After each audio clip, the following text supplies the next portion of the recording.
देखिए हर खबर यहीं पर, सब्सक्राइब कीजिए TV9 भारतवर्ष। गलवान घाटी में भारत और चीन सैनिकों के बीच हुई हिंसक झड़प के बाद भारत में आक्रोश की लहर दौड़ गई। दोनों देशों के बीच हुए संघर्ष में भारत के 20 जवान शहीद हो गए। हालांकि सूत्रों ने दावा किया कि इस फेस ऑफ में चीन का भी एक कमांडिंग ऑफिसर मारा गया।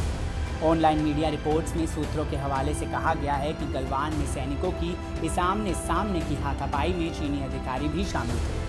सूत्रों की माने तो 15 जून की रात को हुए इस सैन्य संघर्ष में भारी संख्या में चीनी सैनिक भी मारे गए हैं, लेकिन LAC पर भारत और चीन में जारी तनाव के बीच एक बड़ी खबर सामने आई है। दरअसल बीजिंग के Asian infrastructure investment bank AIIB ने भारत के लिए $75 करोड़ यानी करीब 5700 करोड़ के लोन को मंजूरी दे दी है। जहां एक तरफ भारत और चीन के बीच सीमा विवाद ने गंभीर मोड़ ले लिया है, वहीं चीनी बैंक ने भारत को आर्थिक मदद देने का ऐलान किया है।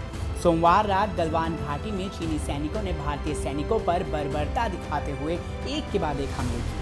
इस हमले में घायल हुए भारतीय सैनिकों द्वारा दी गई सूचना के बारे में जानकारी रखने वाले एक सरकारी वरिष्ठ अधिकारी की माने तो चीनी सैनिकों ने कंटीले तार लगे लोहे के रॉड से हमले किए। इस हमले में 16 बिहार रेजिमेंट के जवानों की हत्या कर दी गई। ऐसे में इस समय चीनी बैंक AIIB ने आखिर क्यों लोन को मंजूरी दी है, चलिए आपको बताते हैं।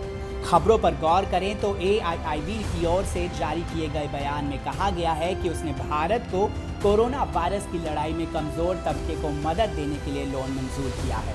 एशिया डेवलपमेंट बैंक द्वारा को फाइनेंस्ड इस प्रोजेक्ट का लक्ष्य कारोबारियों को आर्थिक सहायता देना, सामाजिक सुरक्षा नेटवर्क को मजबूती देना और हेल्थ केयर में सुधार करना है। इससे पहले मई में AIIB ने भारत में कोरोना महामारी से निपटने में सहायता के लिए $50 करोड़ का लोन भी मंजूर किया था। आपको जानकारी दे दें कि ये दोनों ही लोन AIIB के $10 अरब उस फंडिंग फैसिलिटी का हिस्सा हैं, जिसकी घोषणा बैंक ने कोरोना महामारी से लड़ने के लिए पब्लिक और प्राइवेट सेक्टर को देने के लिए की है। गौरतलब है कि चीनी बैंक की ओर से लोन को मिली मंजूरी इसलिए भी खास है क्योंकि खबरें हैं कि भारत चीन को बड़ा आर्थिक झटका देने की तैयारी कर रहा है। दरअसल LAC पर झड़प के बाद चीन के खिलाफ भारत कड़े आर्थिक फैसले कर सकता है। आपको बता दें कि चीन के उन प्रोजेक्ट्स को रद्द किया जा सकता है जिनमें चीनी कंपनियों ने करार हासिल किए हैं। इनमें दिल्ली मेरठ रैपिड रेल का प्रोजेक्ट भी शामिल है, जिसकी बिड चीनी कंपनी ने हासिल की।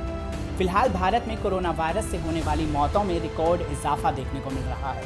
पिछले 24 घंटों के दौरान कोविड-19 की वजह से 2000 से ज़्यादा लोगों की जान चली गई। अब एक तरफ कोरोना की मार तो दूसरी तरफ LAC पर तनाव। भारत इन चुनौतियों से आखिर कैसे पार पाता है, ये देखने लायक होगा। फिलहाल के लिए इतना ही। देश और दुनिया की तमाम बड़ी खबरों के लिए देखते रहें TV9 भारतवर्ष। अड़ी सोमवार से शुक्रवार शाम 6 बजे सिर्फ TV9 भारतवर्ष पर।